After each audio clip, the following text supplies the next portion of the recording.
Chapainawabganj polytechnic ইনস্টিটিউটে কারিগরি শিক্ষার প্রসারে আউটরিচ ক্যাম্পেইন অনুষ্ঠিত। আপনারা দেখছেন সমাজের চিত্র টিভি সংবাদ। চাঁপাইনবাবগঞ্জ ফয়সাল আজম অপুর ভিডিও চিত্রে দেখুন বিস্তারিত। চাঁপাইনবাবগঞ্জ পলিটেকনিক ইনস্টিটিউটে কারিগরি শিক্ষার প্রসারে মঙ্গলবার আউটরিচ ক্যাম্পেইন অনুষ্ঠিত হয়েছে। একটাই লক্ষ্য হতে হবে দক্ষ, এই স্লোগানকে ধারণ করে চাঁপাইনবাবগঞ্জ পলিটেকনিক ইনস্টিটিউটে কারিগরি শিক্ষার প্রসার এবং ভর্তিহার বৃদ্ধির লক্ষ্যে এই আউটরিচ ক্যাম্পেইন অনুষ্ঠিত হয়েছে।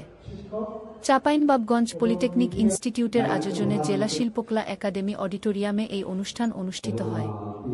চাঁপাইনবাবগঞ্জ পলিটেকনিক ইনস্টিটিউট এর অধ্যক্ষ মোহাম্মদ ওমর ফারুকের সভাপতিত্বে প্রধান অতিথি হিসেবে উপস্থিত ছিলেন চাঁপাইনবাবগঞ্জ জেলা শিক্ষা অফিসার মোহাম্মদ আব্দুল মতিন। অনুষ্ঠানে বক্তারা বলেন, বর্তমান সময়ের চাহিদা অনুযায়ী দক্ষ জনশক্তি তৈরি করতে কারিগরি শিক্ষার বিকল্প নেই।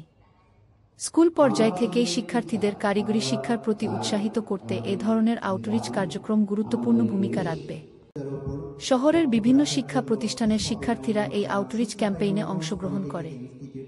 এই অনুষ্ঠানের অর্থায়নে ছিলেন আসেট প্রকল্প, কারিগরি শিক্ষা অধিদপ্তর, ঢাকা।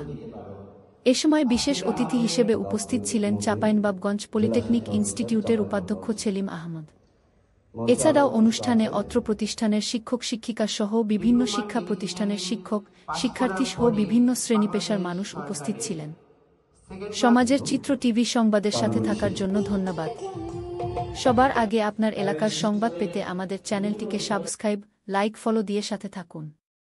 পরবর্তী সংবাদ শোনার আমন্ত্রণ রহিল।